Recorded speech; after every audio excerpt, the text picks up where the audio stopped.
جس کا اس دنیا میں کسی سے کوئی تعلق نہ ہو، رشتہ داری نہ ہو، خاندان نہ ہو، دوست احباب ملنے جلنے والے نہ ہوں، بیوی بچے نہ ہوں،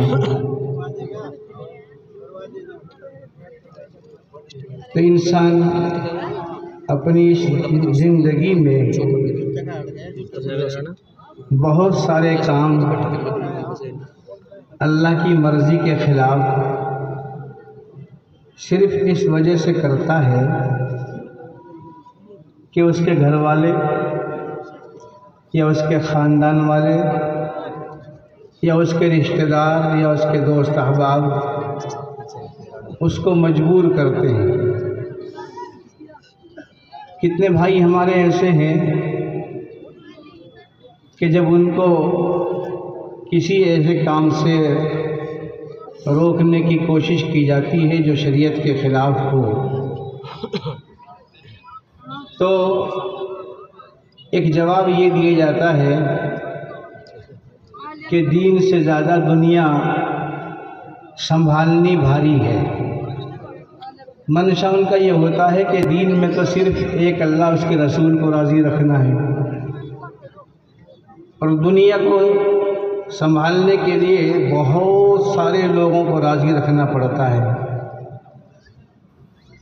کبھی خاندان ناراض ہو جاتا ہے، کبھی رشتہ دار ناراض ہو جاتے ہیں، کبھی دوست احباب روٹھ جاتے ہیں۔ ان کی رضامندی کے لیے، ان کی خوشنودی کے لیے کبھی کبھی ہمیں یا ہم سب کو یا ہمارے بھائیوں کو کچھ کام ایسے کرنے پڑ جاتے ہیں جو اللہ کی مرضی کے خلاف ہوتے ہیں، اللہ کے رسول حضرت محمد مصطفیٰ صلی اللہ علیہ وسلم کی مرضی کے خلاف ہوتے ہیں۔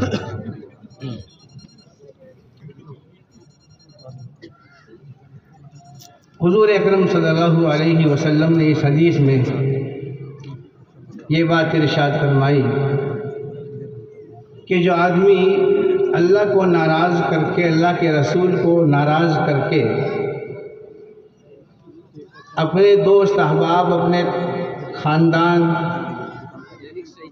اپنے بال بچوں کی مرضیات پر عمل کرتا ہے، مرضیات پر چلتا ہے، تو پھر اللہ تعالیٰ ایسے آدمی کی کوئی مدد نہیں کرتے، بلکہ اس کو انسانوں کے حوالے کر دیتے ہیں جو اس کو ہمیشہ پریشان رکھتے ہیں۔ پریشان کس طرح رکھتے ہیں؟ پریشان اس طرح رکھتے ہیں کہ اگر ایک رشتہ دار راضی ہو تو دوسرا ناراض، خاندان کا ایک آدمی راضی ہے تو دوسرا ناراض، تعلقات دوست احباب میں ایک کو خوش کرنے کی کوشش کرتا ہے تو دوسرا ناراض ہو جاتا ہے، اور آدمی کبھی بھی اللہ کی ناراضگی میں سارے انسانوں کو راضی اور خوش نہیں رکھ سکتا۔ وجہ اس کی یہ ہے کہ انسانوں کے دل سب اللہ کے قبضے میں ہیں۔ شیخ سعدی نے یہ بات کہی ہے، گر گزندت رسد ز خلق مرنج کہ نراحت رسد ز خلق نرنج، از خداداں خلاف دشمن و دوست کہ دل ہر دو در تصرف اوست۔ شیخ سعدی یہ کہتے ہیں کہ انسانوں سے اگر تمہیں کوئی تکلیف پہنچتی ہے تو پریشان نہیں ہونا چاہیے، اس لیے کہ کسی انسان کے قبضے میں نہ تمہاری راحت ہے نہ تمہارا رنج و غم ہے، سب کچھ اللہ کے قبضے میں ہے۔ سارے انسانوں کے دل اللہ کے قبضے میں ہیں، وہ جس کو چاہے تم سے راضی کر دے، جس کو چاہے تم سے ناراض کر دے۔ اس لیے کوئی انسان بھی اپنے سارے رشتہ داروں کو، دوست احباب کو، ملنے جلنے والوں کو اللہ کی مرضی کے خلاف راضی نہیں رکھ سکتا، اس لیے وہ پریشان رہتا ہے۔ اور اگر کوئی آدمی یہ چاہتا ہے کہ اللہ اور رسول راضی ہو، چاہے ساری دنیا ناراض ہو جائے، پھر اللہ تعالیٰ اس بندے کو کسی قسم کی مشقت اور تکلیف نہیں پہنچنے دیتے۔ آج ہم بہت سارے کام صرف اسی لیے کرتے ہیں کہ اگر ہم یہ کریں گے تو بیوی ناراض ہو جائے گی، بچے ناراض ہو جائیں گے، رشتہ دار ناراض ہو جائیں گے۔ کتنے ہی کام تو آدمی محض اپنی اولاد کی وجہ سے اللہ کی مرضی کے خلاف کرتا ہے۔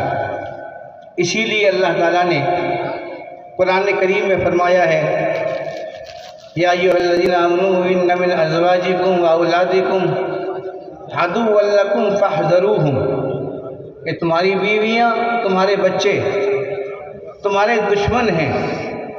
وہ دشمن اسی وقت ہیں جب وہ ہمیں اللہ کی مرضی کے خلاف کاموں پر مجبور کرتے ہیں، اس وقت وہ ہمارے دشمن ہیں۔ ورنہ تو اولاد تو اللہ کی نعمت ہے، بیوی اللہ کی نعمت ہے، مال اللہ کی نعمت ہے، یہ دشمن کیسے ہو سکتے ہیں؟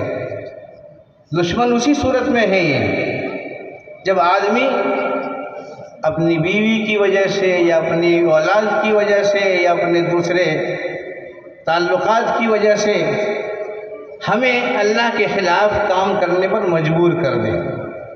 اس لیے جو ہمارے بھائی یہ کہتے ہیں کہ دین سے زیادہ دنیا تھامنی بھاری ہے، وہ اسی وقت کہا جاتا ہے جب ایمان میں کمزوری ہوتی ہے۔ ایمان اگر مضبوط ہو اور اللہ کی رضا مقصود ہو، اللہ کے نبی صلی اللہ علیہ وسلم کی رضا مقدم ہو، اور آدمی اس کی بالکل پرواہ نہ کرے کہ مجھے تو اللہ اور اس کے رسول کی رضا کی فکر کرنی ہے، پھر چاہے کوئی کچھ بھی کہے، تو اللہ تعالیٰ پھر سارے انسانوں کو اس کا دوست بنا دیتے ہیں، کوئی اس سے پریشان نہیں کر سکتا۔ اس لیے میرے بھائی اور بزرگوں، ہم سب اس بات کی فکر کو اول رکھیں۔ میرا مقصد، میرا اشارہ امید ہے کہ آپ سمجھ گئے ہوں گے۔ ہمارے یہاں جو فضول خرچی شادی بیاہوں میں ہو رہی ہے، روپیہ پیسہ برباد ہو رہا ہے، جس کو اکثر جلسوں میں ہمارے علماء کہہ رہے ہیں کہ روپیہ پیسہ اللہ کی بڑی نعمت ہے، بڑی محنت سے کمایا جاتا ہے، حلال تو محنت سے ہی کمایا جاتا ہے، حرام کی تو بات ہی کیا ہے، وہ آدمی کیسے کما لے، کتنا کما لے، اس کا تو کوئی حساب نہیں ہے۔ لیکن حلال روزی بڑی محنت سے کمائی جاتی ہے۔ اس محنت سے کمائے ہوئے روپیہ پیسے کو محض اس لیے کہ لوگ ہماری واہی واہی کریں، ہماری تعریف کریں کہ فلاں نے ایسا کام کیا، فلاں نے ایسی شادی کی، فلاں نے ایسے کھانا کھلائے۔ شادیوں میں 10 12 قسم کے کھانے کھلائے جا رہے ہیں۔ یہ پیٹ تو 2 روٹی سے آرام سے بھر جاتا ہے، 2 قسم کے کھانوں سے آرام سے بھر جاتا ہے۔ یہ زبان کا 1-2 منٹ کا ذائقہ ہے، اس سے زیادہ نہیں ہے۔ جب تک آپ کے منہ میں کوئی چیز ہے اس کا ذائقہ ہے، جہاں حلق سے نیچے اترتی ہے ذائقہ ختم ہو جاتا ہے۔ تو 1-2 منٹ کے ذائقے کے واسطے اتنا روپیہ پیسہ خرچ کیا جا رہا ہے، اور پھر کھانا بھی بہت برباد ہو رہا ہے۔ جو نیا نظام شروع ہوا ہے کہ بہت سارا کھانا ہم اپنے برتنوں میں لے لیتے ہیں، اس وقت تو ہرس ہوتی ہے کہ اتنا لے لوں، اتنا لے لوں، معلوم نہیں دوبارہ ملے گا نہیں، اور پھر کھایا نہیں جاتا، اور پھر وہ کھانا پھینکا جاتا ہے، برباد ہوتا ہے۔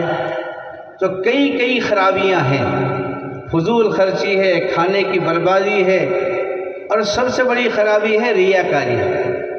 شادی بیاہوں میں جتنے بھی رسم و رواج ہو رہے ہیں، وہ صرف لوگوں کو دکھانے کے واسطے ہو رہے ہیں، ورنہ کتنے اللہ کے بندے ایسے بھی ہیں جو اپنے بچوں کو اس بندھن میں شامل کر لیتے ہیں، اور ان کے زیادہ روپیے پیسے خرچ بھی نہیں ہوتے، بچے بھی آرام سے رہتے ہیں، بچے بھی خوش رہتے ہیں۔